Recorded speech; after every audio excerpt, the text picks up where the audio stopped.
This is Papaws Garden Supply, video number 3. Today we're going to talk about transplanting small seedlings into 804 flats, and we're going to talk about hardening off plants once they've grown to size. You'll actually see some of the plants in my previous videos outside getting some sunlight and wind to make them a little tougher. So let's get started. We've previously seeded tomatoes, peppers, and petunias. Now, just to show you kind of what happens when you do this, and there's several varieties here, but if you notice in particular, what I want to show is they're all different stages of heights. These are my little dwarf ones. This is a resin straw, by the way, that gets over 15 feet tall. So they grow at different stages and different heights. So you don't necessarily want to transplant them all at the same time. So you kind of pick and choose. You don't have to, you can actually let these get a little bit bigger. Notice too that, I've kept the lights down on these, which is very, very important. That's what keeps them getting stockier, not taller. Over here, I've got petunias, and petunias are an interesting one to grow. These were not pelleted. These were fine seeds. It cost me 50 cents. And there's all kinds of these little dudes all over here. And these were in the 804s already. When I seeded these, I literally just put them on top of the soilless mix. That's all I did. Watered them really good, put a cover over them, let them come up, took the cover off, got them under lights. That's it.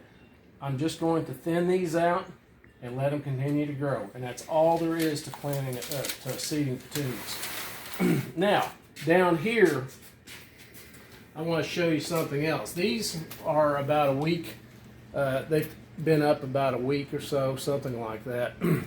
These here are peppers, several varieties of peppers. And if you look, I've only got these here and this starting to come up. The rest of these are not, which is normal for pepper plants. Pepper plants usually take 10 to 14 days to germinate. And by the way, these right here in the front, this particular one here is a ghost pepper, and it may take 30 days. So this one may be around a lot longer before it ever comes up and I seed it. So don't be concerned if not all of them come up at the same time. They're not going to, because they're different varieties. And peppers in general do not come up as fast unless you've got heat mats underneath of them, which I do not.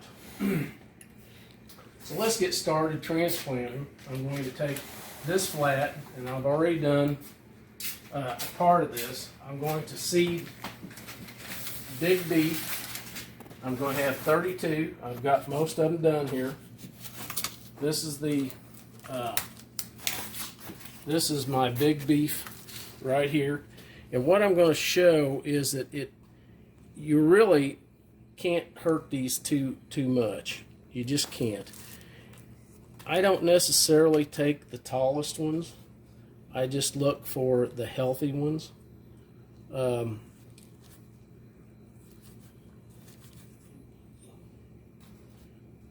I like to go ahead and try to get as many roots as possible. I'm again using soilless mix, and all I'm doing is, and this is the easy thing to do, grab it by this leaf, which is not a true leaf. If you even break that, it's not going to hurt anything unless you break the stem. Tap that down. That's that one. You want to try to keep them all reasonably the same height from the soilless mix. So some of them may have to bend a little bit. That's not going to hurt anything. If you get a bunch of dirt on them, don't worry about it.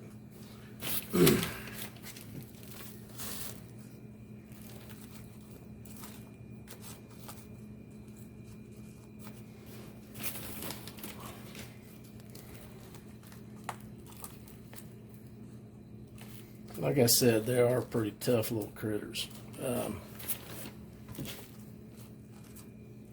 Okay, now all I'm going to do here is just make sure that the leaves are exposed, that I didn't cover them up. The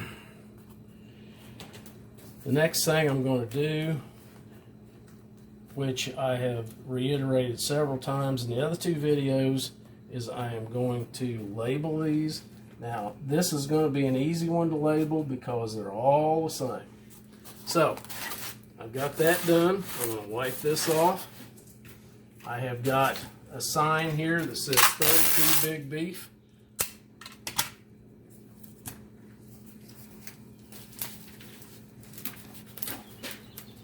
Put that on there. Secure that really well so it doesn't fall off. Now we're going to come back over here and I'm going to set this flat underneath. I've already made some water to water it with because this soilless mix is not going to have that much moisture in it. And surprisingly, I'm going to put about a half a gallon of water in here, which I know sounds like a ridiculous amount, but it takes that much to wet all of it.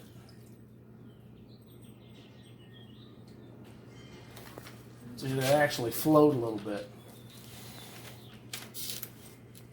That's going to wick straight up through and get that all moist. These are set now, and that's all there is to it. As these plants grow, you want to raise the lights up. In 3 to 4 weeks, we're going to be ready to take these outside, let them harden off, and then a few days later plant them. That's basically all there is to this. Now, here in a minute, we're going to shut the video off and then turn it back on as we go around back and I show you how I harden off plants. Alright, we're back, and I've got several of my plants here that we're hardening off. These have been outside about 5 days. Notice the wind has picked up a lot. In fact, we're looking at, say, 50-mile-an-hour gusts. I do not have my plants out in this exposed area. I've got them under an eave that I'll show you in a minute. But what I wanted to show here was, like, for instance, this particular batch of collard greens, Champion, which is a hybrid. If you take a look at them, they look pretty nice. You're going to have an occasional leaf that's going to be yellow and falling off. These are the bottom leaves. That is normal. Don't worry about it. If you want to break them off and throw them away to make everything look pretty, that's fine. If you don't, well, that's okay too. Anyway, so we can clean them up a little bit, make sure they're watered and they're fertilized. Any of the cold crops, which would be cabbage and kohlrabi, collards, broccoli, any of that needs, and onions need a nitrogen source. So you need to have a high nitrogen fertilizer when you're adding that. Add that to the water, a teaspoon at a time in a gallon. Make sure they're watered thoroughly because, like with these winds, this dries this stuff out really fast. So keep them watered, keep them fertilized, and in about 7 days they should be fine. These are my onions that I started from seed. If you look at them, now they've been a little bit wind blown here, but you know, they're nice and hardy. In a few days they're going to be just fine. I need to give them a haircut again. I actually just did 2 days ago, and they've grown that fast. Besides that, the only thing we need to do is wait for a day when it's going to be nice and warm and it's dry enough to plant. The hardening off that we've done, we've gotten lows at 37 degrees, which is good for these crops. I would not do that with tomatoes and peppers, but 37-degree lows are going to be good. We've had 70-degree highs. We've had 50-mile-an-hour winds. We've had thunderstorms. So we've had a lot of outside variable conditions, which I have not directly put them in, but they've been under the eaves here, and so they've been protected. So just to show you what I'm talking about, I just set these flats back underneath here so that they don't get complete direct wind, they don't get complete direct sunshine, but they get enough airflow and enough of that type of thing, and of course the temperature variation, they're going to toughen up. These over here, kind of the same thing. These are beets, broccoli, cabbage, all this business. So we've got several different plants here. I'm going to go ahead and water them here in a little bit, clean them up. Hopefully in 2 or 3 days, then we can plant. Thank you for watching Papaws Garden Supply video number 3, and check out our website at papawsgarden.com.